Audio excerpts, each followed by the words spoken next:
Bonjour, nous voilà de retour pour parler de la formation pro et reconversion, accompagnement pour l'emploi. Donc nous voilà ici sur une fiche de stratégie de projet professionnel que je voulais vous présenter et que vous pouvez donc télécharger dans la description de la vidéo. Vous avez la possibilité de la télécharger gratuitement pour pouvoir déjà commencer à poser votre projet et toutes les étapes qui vont faire en sorte que votre projet puisse commencer à prendre plus ou moins forme. Donc construire son projet professionnel, c'est commencer aussi par utiliser quelques outils. Je vous en ai mis ici dans la description. Il y a Emploi Store de Pôle emploi, qui est une plateforme qui vous permet d'avoir accès gratuitement à des applications qui vous aident justement à pouvoir construire ce projet. Et parmi ces applications, je vous en ai choisi quelques-unes qui peuvent donc vous aider. Vous avez Monkey Tie.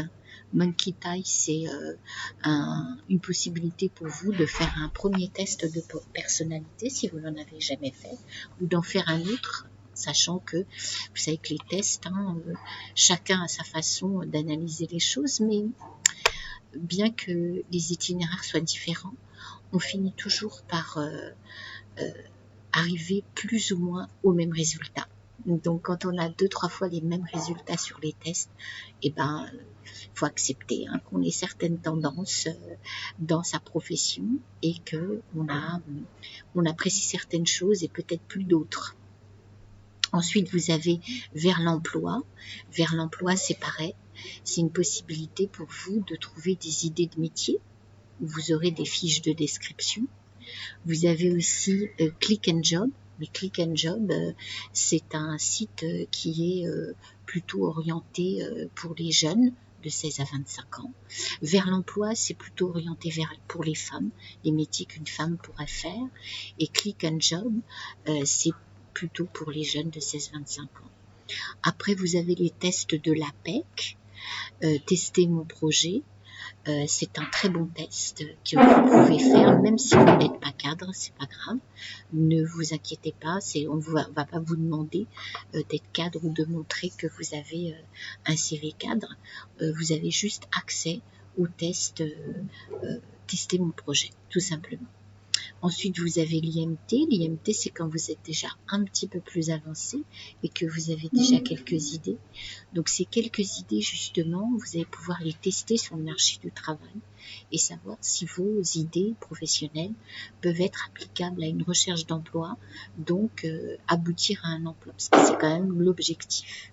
Et ensuite, vous avez la bonne boîte. La bonne boîte, ça va vous faire donc faire un peu le même travail que l'IMT, un peu moins approfondi, mais surtout, ça va vous montrer toutes les entreprises locales qui vont vous permettre justement de pouvoir commencer à postuler.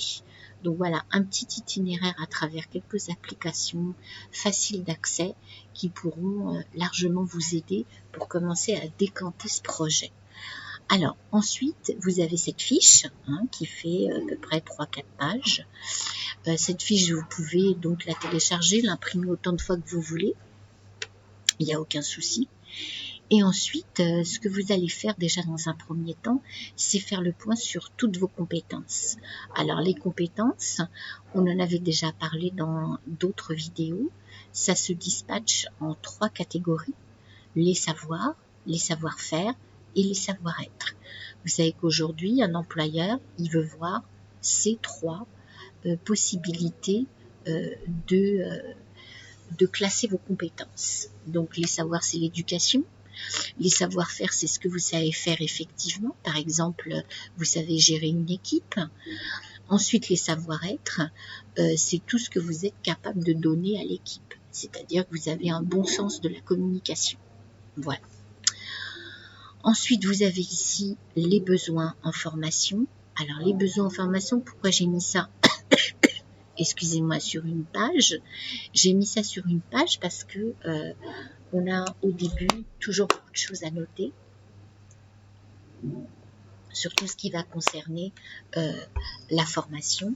On ne sait pas où on va, on prend plein de notes. Donc je vous ai mis toute une page pour faire ce qu'il faut. Ensuite ici, vos intérêts personnels, le salaire, les transports, les conditions de travail, vos valeurs. Donc je vous ai mis 3 colonnes, à vous de voir là les choses qui sont les plus importantes.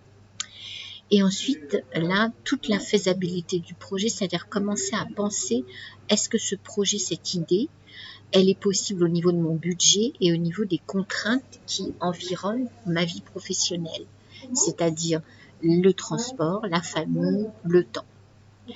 Alors ensuite, après, c'est le moment de passer à l'action.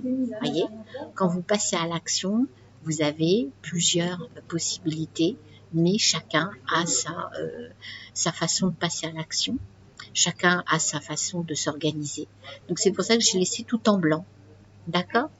Donc voilà les quelques étapes qui vont vous permettre de commencer à décanter votre projet professionnel. Donc cette fiche, vous pouvez tout à fait la reprendre une fois par exemple que vous avez commencé à voir un conseiller pour un bilan de compétences et faire le point et dire bon ben voilà, écoutez, moi j'ai fait ça, j'ai commencé à discuter, à poser sur le papier quelques petites choses quoi, pour pouvoir justement donner quelque chose à la discussion que vous allez pouvoir avoir avec un conseiller ou avec un conseiller Pôle emploi, un conseiller bilan de compétences, conseiller Pôle emploi, conseiller VAE. Au moins vous n'arriverez pas les mains vides et vous aurez la possibilité donc de pouvoir discuter de tout ce que vous pourriez apporter. Donc voilà, je vous dis bon travail en reconversion et je vous laisse réfléchir à votre projet et je vous dis à très très bientôt. Au revoir, à très bientôt, au revoir.